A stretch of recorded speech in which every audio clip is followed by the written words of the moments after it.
बलरामपुर गांव बड़ा ही सुखी और संपन्न था। वहां एक जमींदार रहते थे जिनका नाम जागीरदार सिंह था। जागीरदार सिंह का नाम दूर दूर तक फैला हुआ था। गांव के आसपास कोई भी घटना घटती तो उसका फैसला जागीरदार सिंह ही किया करते थे। एक दिन वे अपने बागीचे में टहलने जा रहे थे। बगीचे के पेड़ पर से एक औरत की डरावनी आवाज आई। ओ जागीरदार, रुक जा। औरत की आवाज सुनकर जागीरदार इधर उधर देखते हैं। जब कुछ भी दिखाई नहीं देता तो वहां के माली से पूछते हैं, अरे माली, ये आवाज कहां से आ रही है? कैसी है ये आवाज? इस बगीचे में एक डायन आती है। वो बहुत ही डरावनी है। वो कभी कभी आवाज देती है। इससे पहले तो मैंने कभी नहीं सुनी। ये डायन कैसी होती हैं? महाराज, वो डायन बहुत ही खतरनाक है।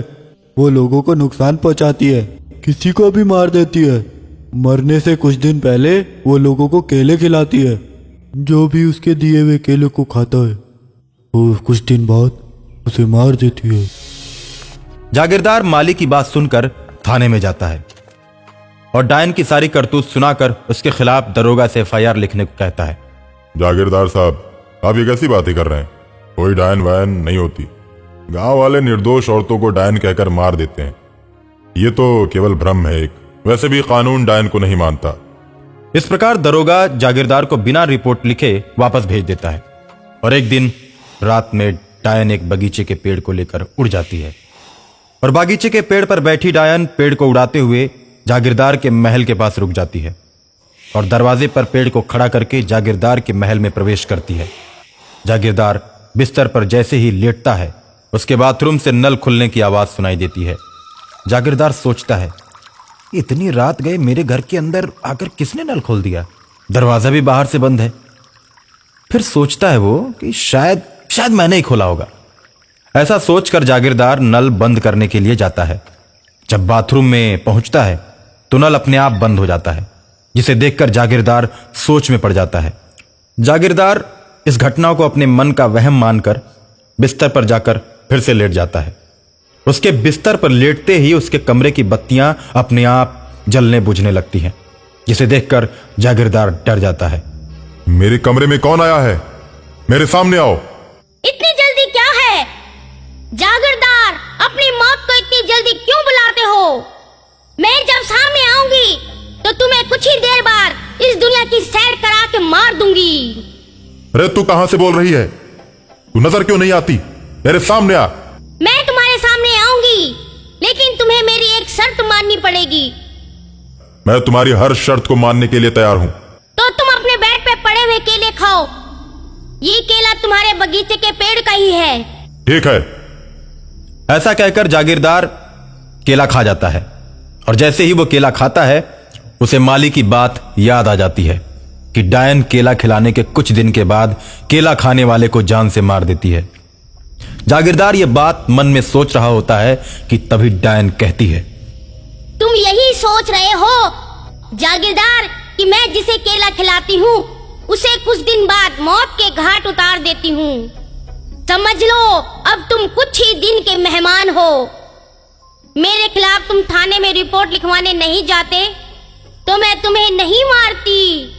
तुम मुझे धमकी मत दो। मेरे सामने आओ। डायन जागीरदार के सामने एक सुंदर औरत का रूप बनाकर आती है और जागीरदार को पकड़कर खींचते हुए कमरे के बाहर लाती है। पेड़ के ऊपर जागीरदार को अपने साथ बैठाकर आसमान में उड़ जाती है।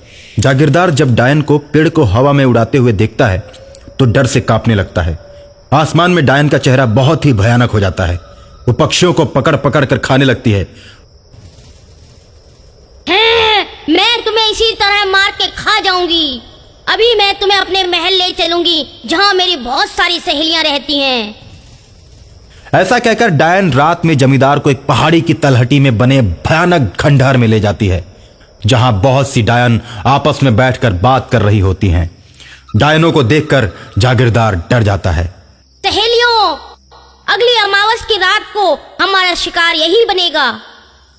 इसका मीठा मीठा मांस खाकर हम अपनी भूख मिटाएंगे। इसका मांस खाने में बहुत ही मजा आएगा, लेकिन अभी इसे यहाँ से ले जाकर इसे महल में पहुंचा दो। कुछ दिन ये अपनी जिंदगी जी ले, जा जी ले अपनी जिंदगी।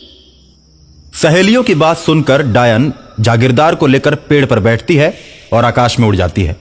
कुछ ही देर में जागीरदार का बगीचा आ जाता है, जिसमें वो पेड़ सहित जागीरदार को बगीचे में छोड़कर हवा में उड़कर गायब हो जाती है।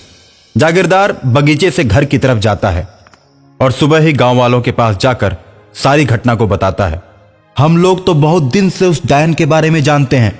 बहुत से लोगों को मारकर वो अपना शिकार बना चुकी है। तब तो अब मुझे भी मार डालेगी। मैंने भी उसके केले खाए हैं।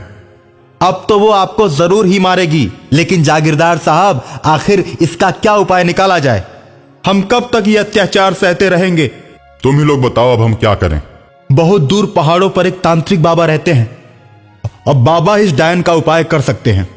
इस तरह गांव वाले आपस में बात करके जागीरदार को साथ लेकर तांत्रिक बाबा के पास जाते हैं। तांत्रिक बाबा पहाड़ों के बीच में समाधि लगाए मिलते हैं और गांव वालों के आने की आहट पाकर अपनी आंख खोलते हैं। हे तांत्रिक महाराज, हम लोगों के ऊपर कृपा कीजिए। एक डायन हम गांव वालों को बहुत ही तंग कर रही है। मैं जानता हूं, वो डायन सिद्ध हो चुकी है। उसे मारना इतना आसान नहीं है। वो बहुत सी औरतों को मारकर उन्हें डायन बना चुकी है।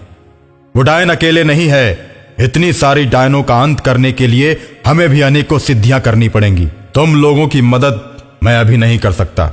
तांत्रिक बाबा, अगर समय रहते आप कुछ नहीं किए तो डायन हमारे जागीरदार को मार डालेगी। इस भस्म से गांव को घेर देना, फिर डायन गांव के अंदर प्रवेश नहीं करेगी। लेकिन ध्यान रहे, गांव से बाहर निकलने पर वो हमला जरूर करेगी। गांव वाले भस्म लेकर गांव चले जाते हैं और गांव को भस्म से घेर देते हैं। यह बात डायन को पता चल जाती है तो डायन गांव वालों पर क्रोधित हो जाती है और सारी डायनों को इकट्ठा कर पूरे गांव को घेर लेती है और उनसे कहती है, आखिर कितने दिनों तक तुम लोग गांव से बाहर नहीं निकलोगे? तांत्रिक बाबा अपनी सिद्धियों के बल पर गांव के हालात पर नजर डाले हुए थे। अच्छा मौका देखकर तांत्रिक बाबा गांव की तरफ चल पड़ते हैं। हवा में उड़ते हुए आते हैं और डायनों पर जादुई जल की बारिश कर देते हैं, जिससे सभी डायन धू धू कर जलने लगती है और जलकर राख हो जाती हैं। गांव वाले डायनों से मुक्त होकर तांत्रिक बाबा की जय जयकार करने लगते हैं।